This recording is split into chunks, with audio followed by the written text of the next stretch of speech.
placé en détention provisoire après avoir avoué le meurtre de Justine Vérac, Lucas L.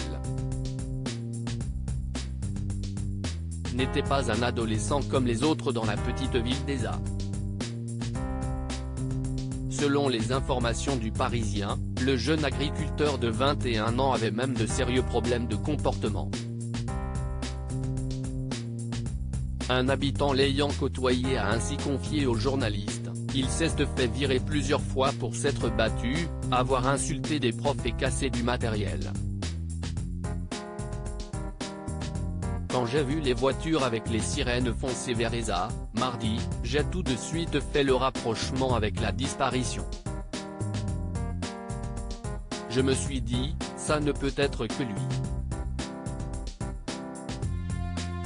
Vu comme un jeune homme agressif et adepte de pyromanie, Lucas avait été poursuivi en août 2020 pour avoir provoqué un incendie volontaire dans le hangar d'un de ses anciens patrons avec lequel il s'était disputé.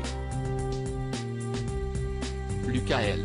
aurait agi par vengeance après avoir très mal pris un recadrage de sa part, indiquent les journalistes.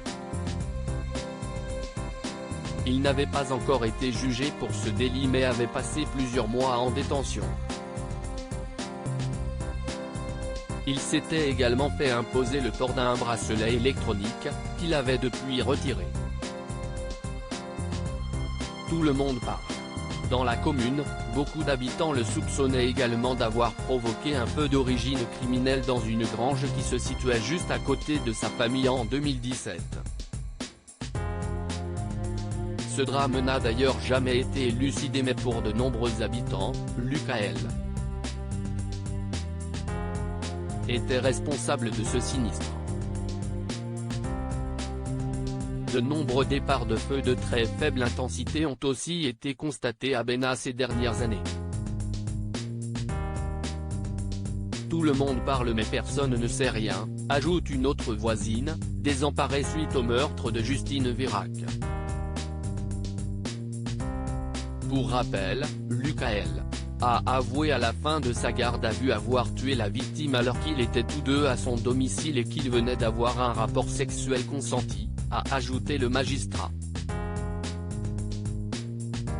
Une information judiciaire a été ouverte des chefs de viol, séquestration sans libération volontaire avant le 7e jour et meurtre précédé, accompagné ou suivi d'un autre crime. La peine encourue est la réclusion criminelle à perpétuité, a déclaré le procureur de Limoges Baptiste Porcher lors d'un point presse. Lucas L. reste présumé innocent des faits qui lui sont reprochés jusqu'à la clôture définitive du dossier.